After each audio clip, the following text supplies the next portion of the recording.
યાનું બેડું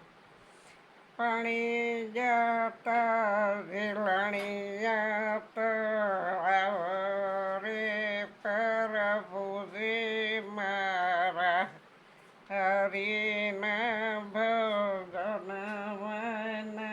પવયા કો ફૂલી પ્રભુના ભજનમાં પવયા કો ફૂલી મેં બાઈ મેં માથું ગોઠું રે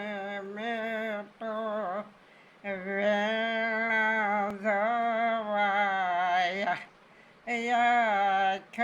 યાખ્યા જમતા ફૂલી મારા 93 વર્ષની ઉંમરે બા